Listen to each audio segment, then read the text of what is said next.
They blocked Barack Obama's pick for the Supreme Court. They threw in their lot with Donald Trump, a political neophyte and TV celebrity facing multiple sexual harassment allegations. It is entirely unsurprising that the Republican Party seems ready to ram through the confirmation of Brett Kavanaugh. Their logic, the end justifies the means. Republicans are aware that presidents, senators and representatives come and go, but Supreme Court appointments are for life. They aim to capture the court, with its power to shape abortion rights, worker protections and who gets to vote, for a generation. That, they have determined, is the big prize, even if it entails riding roughshod over the. For a long time, Republicans have arguably been much more ruthless than Democrats. The comedian Bill Maher is fond of saying that Democrats keep bringing a knife to a gunfight. Republicans, they're all claws and sharp teeth and fangs when they fight, he told viewers earlier this year.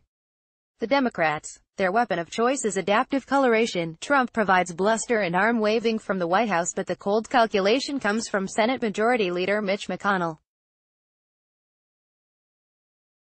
It was he who masterminded the opposition to Obama's choice, Merrick Garland, on the flimsy pretext that the vacancy came up in a presidential election year.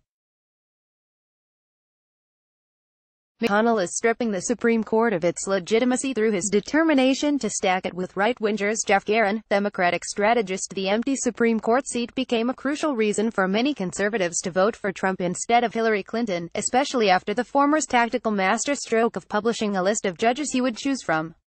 It worked. The seat went to the right-wing Neil Gorsuch. The lesson: cynical, hardball tactics pay off.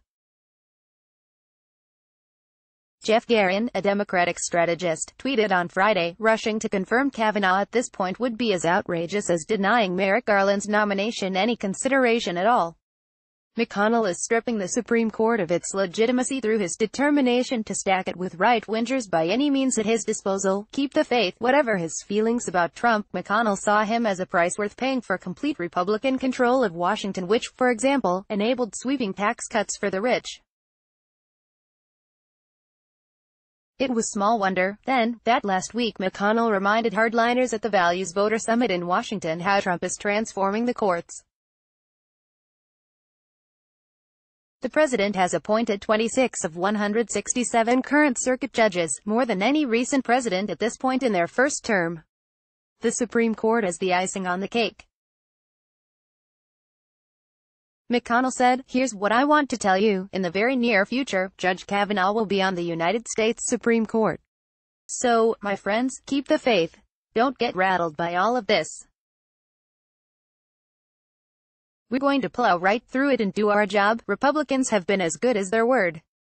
At first, at Thursday's epic hearing on Capitol Hill, the plan appeared to be unraveling under the clarity and composure of Christine Blasey Ford, as she detailed the allegation that Kavanaugh sexually assaulted her at a party when both were teenagers. But both Kavanaugh and Senator Lindsey Graham rallied the troops with nakedly partisan attacks, reminding them to put party before country. First, exuding a sense of entitlement, Kavanaugh gave a roar of white male privilege straight from the Trump playbook. The party that followed Donald Trump is becoming Donald Trump. It is embracing his smash-mouth, conspiracy theory-style Charlie Sykes. Charlie Sykes, a conservative author and commentator, said on Friday, "We talk about the Republican Party becoming Donald Trump's party. We're seeing the party that followed Donald Trump is now becoming Donald Trump. It is embracing his smash-mouth, conspiracy theory style of politics. The danger to the institution of the Supreme Court is incalculable at this point. For a judge to go off on such brazen partisan rant is an extraordinary moment. It surrenders any pretense he has to a judicial temperament." Graham, seething, claimed the treatment of the nominee was the most despicable thing he has seen in all his time in politics. He told Democrats, "What you want to do is destroy this guy's life, hold this seat open and hope you win in 2020. One Republican observer said, half-jokingly, "Lindsey Graham stole the day and will be the next GOP presidential candidate in 2024. He is really smart and fearsome. By 9:30 p.m. on Thursday, McConnell had issued a press release. I will proudly vote to confirm Judge Kavanaugh, worth a political bullet. On Friday, the Republican steamroller ground to a surprising if temporary standstill. Jeff Flake of Arizona surprised the Senate Judiciary Committee by demanding a renewed FBI investigation into Ford's allegations.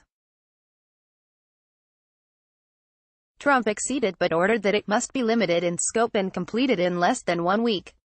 If the Bureau fails to uncover new evidence, Flake and other senators will likely have the cover they need to vote yes. Facebook, Twitter, Pinterest. Christine Blasey Ford is sworn in. Photographed pool. Reuters. That would mean 2 of the Supreme Court 9 justices, Kavanaugh and Clarence Thomas, carry the baggage of sexual assault or harassment allegations, while another owes his seat to McConnell's political gamesmanship. 2 Republicans on the Senate Judiciary Committee were also there for Thomas's confirmation in 1991. They will be keenly aware that despite the trauma of Anita Hill's credible testimony, Thomas remains on to the court as its most conservative justice. Hardball tactics paid off. Hill was credited with inspiring the Year of the Woman. In 1992, 28 women were elected to the House and 4 to the Senate, more than doubling the total. But some have retired from politics while Thomas marches on. By similar calculation, Republicans appear willing to accept pain at the polls in November for the sake of Kavanaugh who, at 53, could sit on the court for decades. But one key difference between Hill and Ford is the rise of. They're on a mission to confirm Judge Kavanaugh but at the cost of looking like they are ignoring women. They're going to pay a heavy price in the long term. I think this is something we're going to be talking about 20 or 30 years from now. It's going to help define Republicans for a generation of women.